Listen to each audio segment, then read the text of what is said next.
দরজা বন্ধ। বেল টিপে ধরল কিশোর। কয়েকবার করে টেপার পর আলো চলল ভেতরে। দরজা খুলে দিল ম্যানেজার। ঘুমে জড়ানো ফোলা ফোলা চোখ, চকচকে টাক, পায়জামা আর গেঞ্জি পরা পোর্ট মোটা লোকটাকে হাস্যকর লাগছে এখন। মেজাজ খারাপ না থাকলেই হেসে ফেলত মোসা। রাত দুপুরে ঘুমন্ত মানুষকে বিছানায় টেনে তোলার অর্থ কি? কর্কশ্বরে জিজ্ঞেস করল ম্যানেজার। অফিসের চেয়ারে বসা পিগুলো হাসিওয়ালা সেই লোকটার সঙ্গে একে মেলানো যায় না।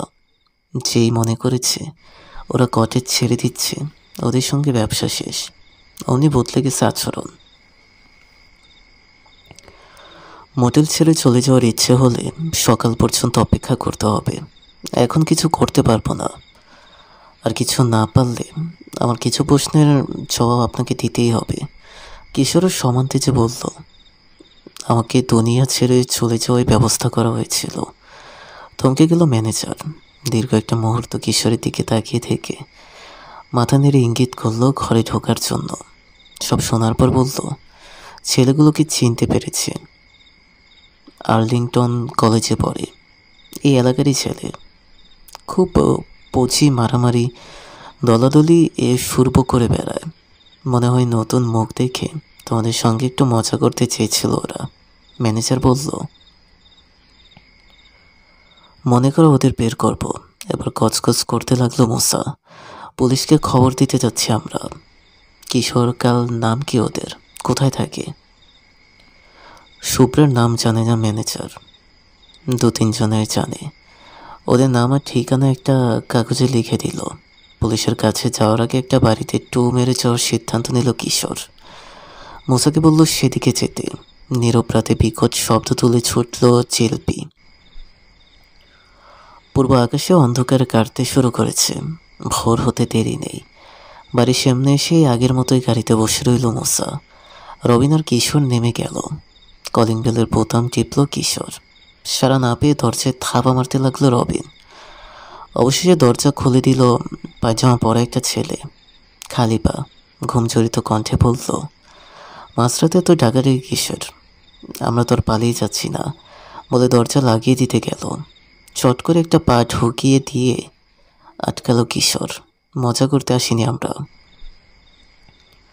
বব বোমেন কোথায়? বড় বড় করে হাই তুলল ছেলেটা। ওকে জাগানো যাবে না। যাবে না কেন? কিশোরের কাঁধের কাছ থেকে বলে উঠল মোসা। গাড়িতে বসে থাকতে পারিনি। কি ঘটছে এখানে দেখার জন্য চলে এসেছে। জোরে জোরে ধাক্কা দাও, ওকে জেগে যাবে।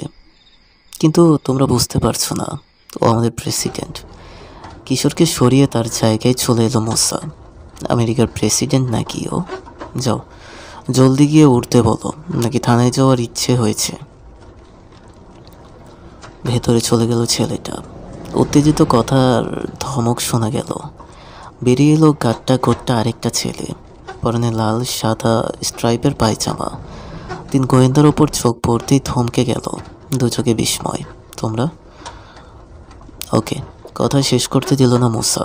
বলো, হ্যাঁ আমরা নরক থেকে প্রেতত্ব হয়ে বেরিয়ে এসেছি তোমার চোয়ালের হাড়টি কখন ভাঙার জন্যে। আরও কাছে এসো। কোনখান থেকে শুরু করা যায় বুঝে দেখি। ওর কাঁধে হাত রেখে বাধা দিল কিশোর। দাঁড়াও, পেটে কী কী কথা লুকিয়ে আছে আগে বের করি।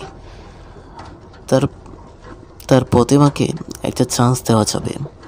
অনিশ্চিত ভঙ্গিতে আরও এক পা এগিয়ে এলো বব। কী করবে বুঝতে পারছে না। ওর দিকে এগিয়ে গেল কিশোর। ভ্রু নাচিয়ে জিজ্ঞেস করলো, রেল লাইনের ওপর আমাদের ফেলে আসার মানেটা কি?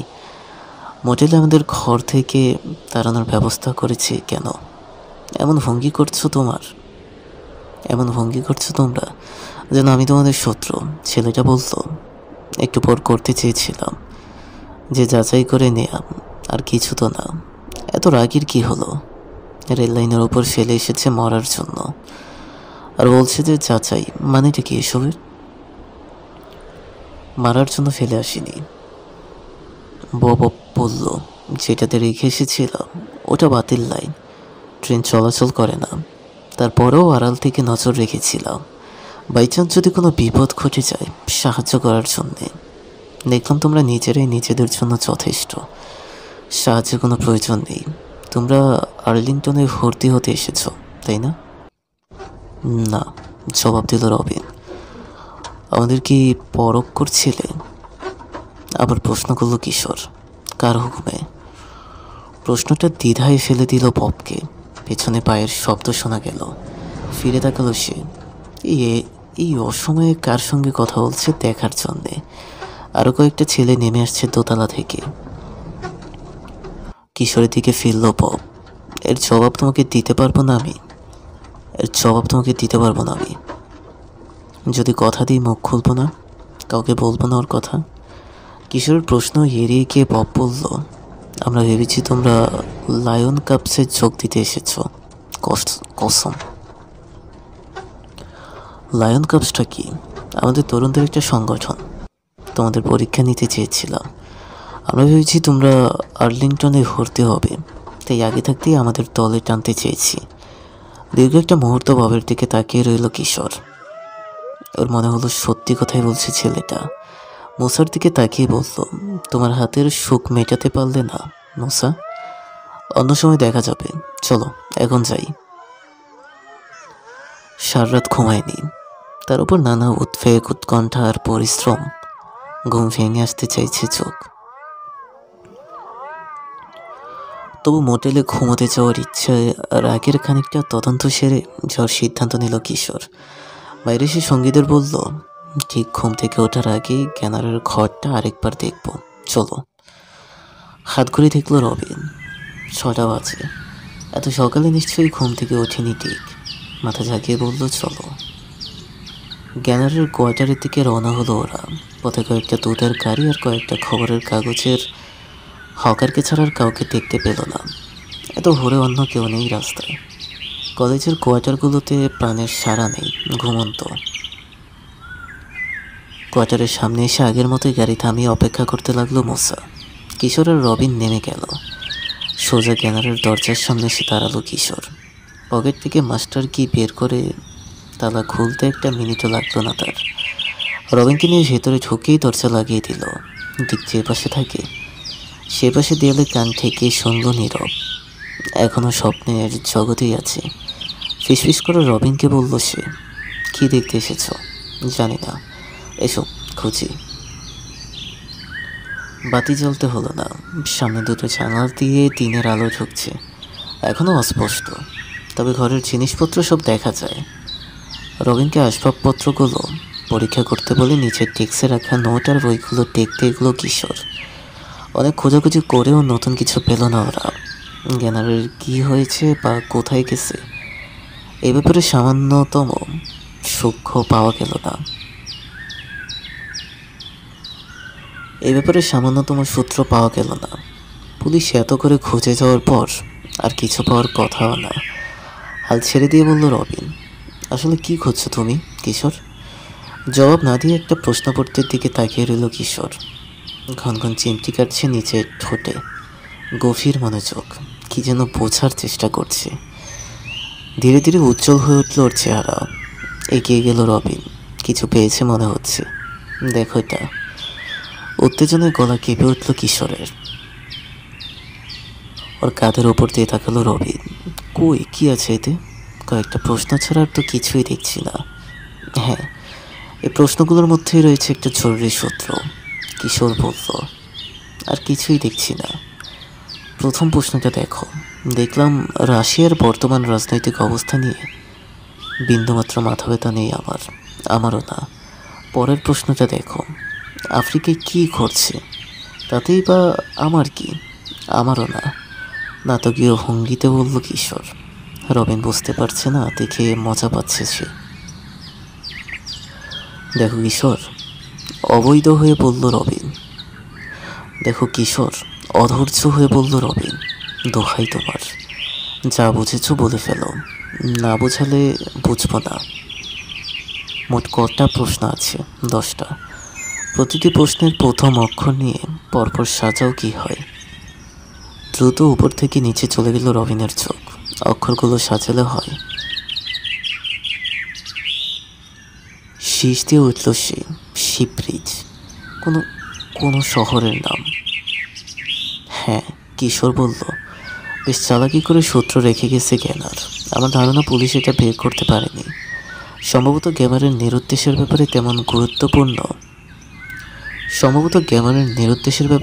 তেমন গুরুত্বই দেয়নি পুলিশ। তাতে আমাদেরই ভালো হয়েছে, রহস্যটার মীমাংসা করতে পারবো। কিন্তু আর তো দাঁড়াতে পারছি না, চোখ বন্ধ হয়ে যাচ্ছে। কোনোরকম চিন্তা ভাবনা করতে পারবো না এখন। মাথা কাজ করছে না। ঘুমোতে যাওয়ার আগে নাস্তা খেয়ে নিতে হবে, খালি পেটে ঘুম ভালো হবে না। কিশোর বলল। ঘুম থেকে উঠে পোস্ট অফিসে যাব, সেই প্লেসটা কোথায় জানতে। কমন নেই, পুরো আমেরিকায় অন্তত 25টা শিপরিজ পাওয়া যাবে। কয়টাতে খুঁজবো? সবগুলোতে খুঁজতে গেলে খোঁজা শেষ হতে হতে 80 বছরের বুড়ো হয়ে যাবে গ্যানার। বড় করে হাই তুলল রবিন, তাড়াতাড়ি গিয়ে কান পাতল দেয়ালে। শুনেছ নাকি কিছু? জিজ্ঞেস করলো কিশোর। মনে হলো ডিক উঠে পড়েছে, জলদি পালানো দরকার। ধরা পড়লে প্রশ্নের জবাব দিতে দিতে জ্ঞান খারাপ হয়ে যাবে। বেরিয়ে এলো দুজনে। দরজার টাওয়ার টাওয়ার লাগিয়ে দিল কিশোর। নিচে নেমে দেখলো স্টিয়ারিংয়ে মাথা রেখে ঘুমিয়ে পড়েছে মোসা। ধাক্কা দেখি করেও তাকে জাগানো গেল না। তবে নাস্তার কথাটা কানের কাছে বলতেই মুহূর্তে পুরো সজাগ হয়ে গেল। স্টার্ট দিল গাড়িতে। ক্যাম্পাসের ক্যাফেটেরিয়া এখনও খোলেনি, তাই শহরের একধারে একটা অল নাইট কাফের সামনে গাড়ি রাখলো মোসা। ভরপেট খেয়ে কাফে থেকে বেরোলো ওরা। মোটেলে ফিরে চলল। ঘরে ফিরে একটানে জুতো খুলেই চিত হয়ে শুয়ে পড়ল রবিন। কাপড় বদলানোর কষ্ট সহ্য করতে রাজি নয়। বলল, আমি গেলাম, আর পারছি না। অন্য দুজনেরও একই অবস্থা। বিছানায় শোয়ার সঙ্গে সঙ্গে ঘুমিয়ে পড়ল তিনজনেই। কয়েক ঘন্টা টানা ঘুম দিয়ে চাকলো ওরা। ঝরঝরে লাগছে এখন শরীর। হাত মুখ ধুয়ে তৈরি হয়ে রওনা হলো ওরা। দরজা দিয়ে বেরিয়েই থমকে দাঁড়ালো রবিন। ঘোষণা করলো, ঝামেলা আসছে, লড়াইয়ের জন্য তৈরি হও। কি হয়েছে? রবিনের কাঁধের উপর দিয়ে ওকে দিল কিশোর। মোসা এসে দাঁড়ালো তার পেছনে। রিস হোটেলের চওড়া লন পেরিয়ে হেঁটে আসছে 4 জন তরুণ। দলপতি বব বোম্যান। লায়ন কাপস বিড়বিড় করলো মোসা। আজ যদি আবার সিংহগিরি দেখাতে এসে থাকে ভালো হবে না। কিশোর কেটে দিয়ে তবে ছাড়বো। আগেই মারামারি শুরু করে দিও না, সাবধান করলো কিশোর। কি জন্য এসেছে দেখি। দরজা দিয়ে আগে বেরোলো সে। এগিয়ে এসে হাসি মুখে বলল, বব হাই, তোমাদের চমকে দিতে এলাম। কিশোরের দুপাশ দিয়ে বেরোলো মোসা আর রবিন। মোসার মারমুখ ভঙ্গি ভালো ঠেকল না ববের। ওর হাতের কিলবিলে পেশিগুলোর দিকে তাকালো, চোখে সন্দেহ নিয়ে বলল, দেখো, মারামারি করতে আসিনি আমরা। তাহলে কি করতে এসেছো? জিজ্ঞেস করলো রবিন। কি জন্য এসেছো? বলল বব। 3 গোয়েন্দাকে ওর পছন্দ হয়েছে। সে চায় ওরা লায়ন কাপসে যোগ দিক। কাজ নেই তো আর খেতে, মানুষ থেকে শেষে পশুর বাচ্চা হতে চাই, বলে ফেললো মোসা। হয়তো ঝগড়া বাজাতে চায় না এখন কিশোর, তাই মোসাকে থামিয়ে দিয়ে বলল, যোগ দিতে পারি, এক শর্তে। কাল রাতে কি আমাদের লাইনের উপর ফেলে আসতে বলেছিল, যদি তার নাম বলো। দ্বিধায় পড়ে গেল বব। তার মুখ দেখে বোঝা যাচ্ছে বলতে চায় সে, কিন্তু কোনো কারণে পারছে না। শেষে বলল, দেখো, বলতাম সত্যি, কিন্তু একজন বন্ধুকে ফাঁসিয়ে দেওয়া কি ঠিক? তাহলে বলো না। কিন্তু তোমরা তো তাহলে আমাদের দলে আসবে না। শর্ত না মানলে কি করে আসবো? এলে খুব ভালো হতো। মোসার দিকে তাকালো বব। তোমাকে আমি চিনতে পেরেছি, মোসা আমান। দারুণ বাস্কেটবল খেলো। তোমার খেলা দেখেছি। আর্লিংটনের যে কোন টিমে তোমাকে পেলে লুফে নেবে। ধন্যবাদ, মোসা বলল। আপাতত আর্লিংটনের কারো লোফালোফির পাত্র হবার ইচ্ছা আমার নেই। এমনিতেই খুব ভালো আছি। কোনো মতে 3 গোয়েন্দাকে লায়ন কাপসে ঢোকাতে রাজি করাতে না পেরে হতাশ হয়ে ফিরে চলল বব। তবে বোঝা গেল আশা ছাড়েনি সে, আবার আসবে চাপাচাপি করতে। বেরিয়ে পড়ল 3 গোয়েন্দা। পোস্ট অফিসে ঢুকেই একজন ক্লার্ককে অনুরোধ করতেই একটা পোস্টাল ডিরেক্টলি বের করে কাউন্টারের ওপর দিয়ে ঠেলে দিল। তার উপর হুমড়ি খেয়ে পড়ল কিশোর আর রবিন। অনেকক্ষণ পাতা উল্টানোর পর নিশ্চিত হলো শিপরিচ অনেকগুলো আছে আমেরিকায়, তবে লস অ্যাঞ্জেলসে আছে মাত্র একটা।